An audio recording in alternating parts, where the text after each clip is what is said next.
All right. Also during his magic phase, in addition to growing 11 skeletons, he Van Helsed his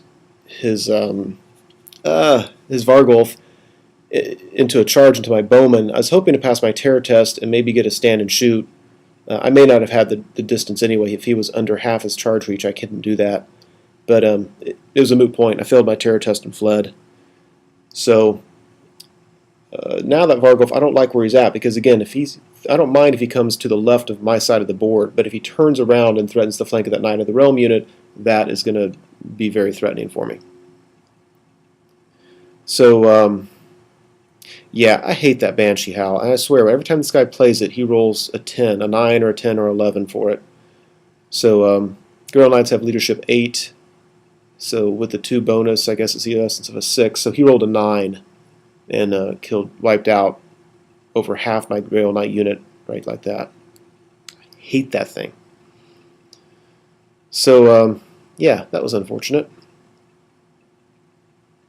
During combat, especially through combat res, I was able to get those skellies down again, but now I'm definitely not going to be able to charge on my turn. So that's bad. That's frustrating.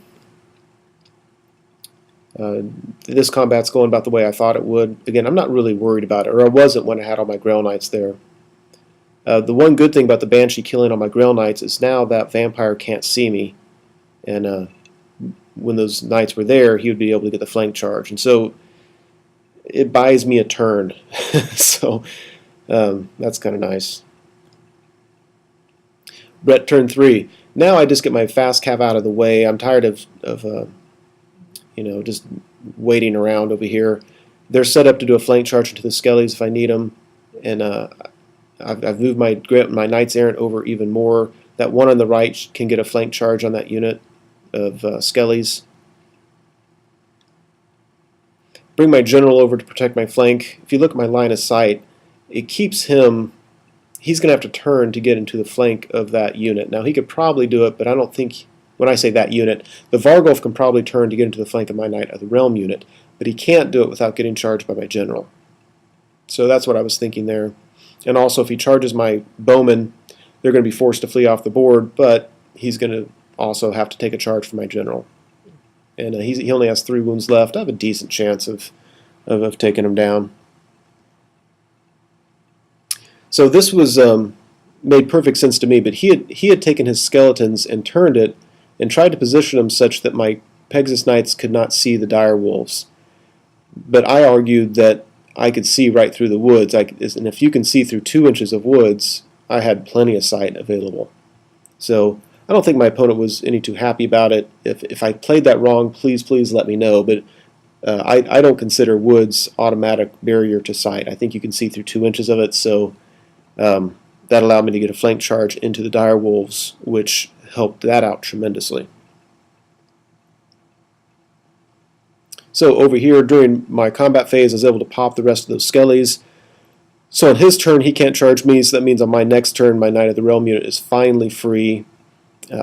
Free to do some charging. I don't know if I'm in the front or the flank of that skelly unit. If I'm in the front, I don't know if it's cool to charge when I know I'm just going to get on the corner. So what happened on his turn is I let him tell me if I was in the front or flank, and he thought I was in the flank. So, just so you know.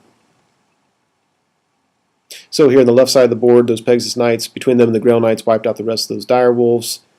And again, he can't charge me on his turn, and so that kind of buys me some time. He can continue to howl at me with that stupid Banshee.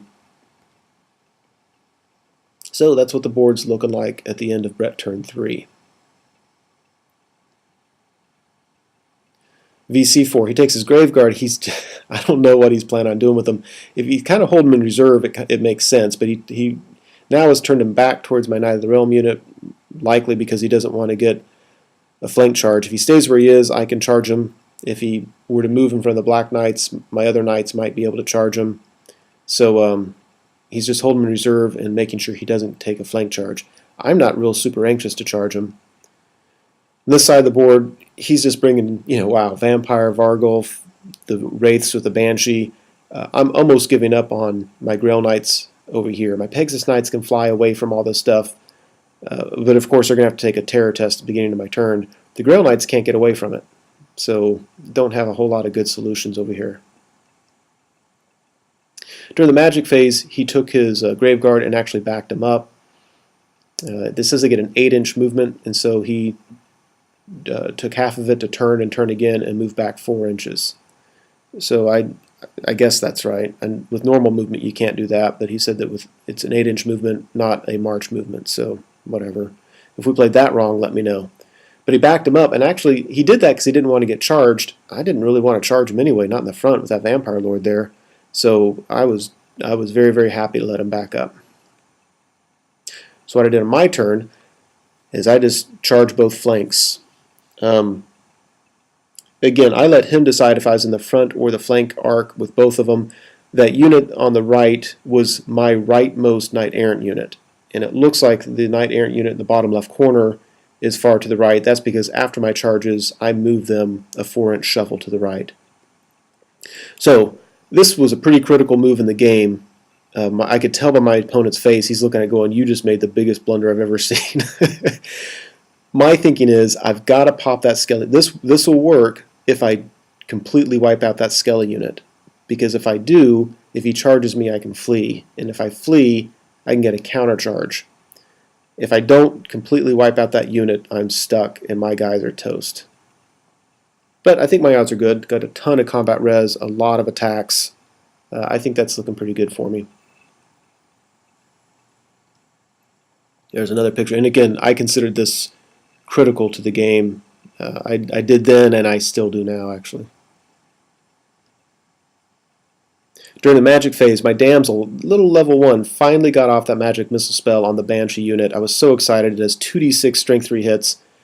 He has 5 dispel dice. He rolled all 5 of them and rolled 2 1s, so it went through. And then I rolled Snake Eyes, so I did 2 strength 3 hits. Neither one wounded him.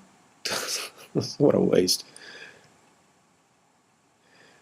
Oh, Brett turn 4. Let's see. I took my Pegasus Knights and charged as Vargolf. At the time, my Grail Knights were standing kind of in the way, so I was only able to get one guy into contact. I ended up winning combat. I don't think I wounded him. He didn't wound me back either, which I got very lucky there. So I outnumbered. So I won combat, and then I moved the rest of them into base contact during my free kind of movement at the end where you can get more people into base contact. So that's what's going on there. My Grail Knights, like I said, they couldn't get out of harm's way. So what I did, I made it so the Skellies could charge me. I'm not really worried about them charging me in the front. I am worried about that Vampire getting a flank charge on his turn, but I don't see any other way I can avoid it. So I took my Trebuchet and aimed a shot at the Vampire's head.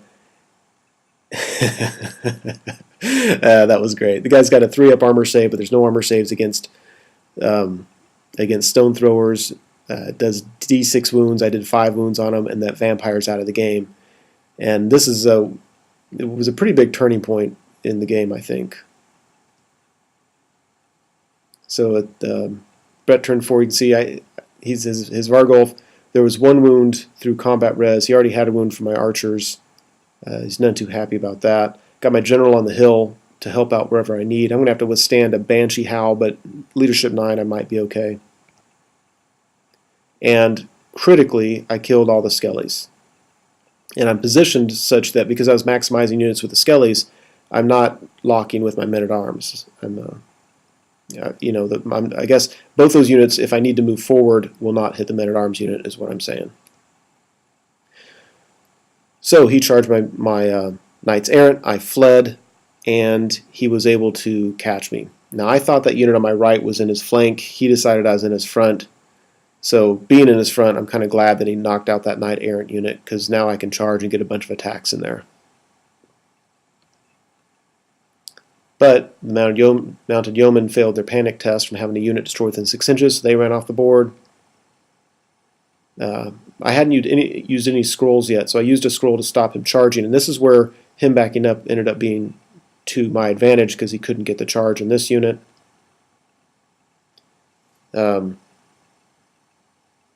Yeah, we're locked in combat there. He took his Banshees and charged into my Pegasus Knights, and the Pegasi were able to kill the Vargolf. Huge thing there. Alright, so this is a photo from his turn. My Knights of the Realm can see his Black Knights because I'm on the hill. My leftmost guy can look around my guys and see him. That took 5 minutes to determine, but I could.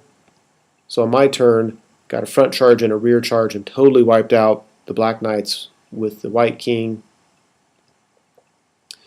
General charge into the Wraiths. Banshee Howl didn't do anything, so they're off the board. Bowman rally. Skeletons are now dead. On his turn, he moved his Graveguard up. He tried to magic them into my guys, and I had my last scroll, so I said no, and didn't even take my last turn. So it ended up being a real turnaround massacre for the Bretts at the very, very end. Hope you enjoyed it.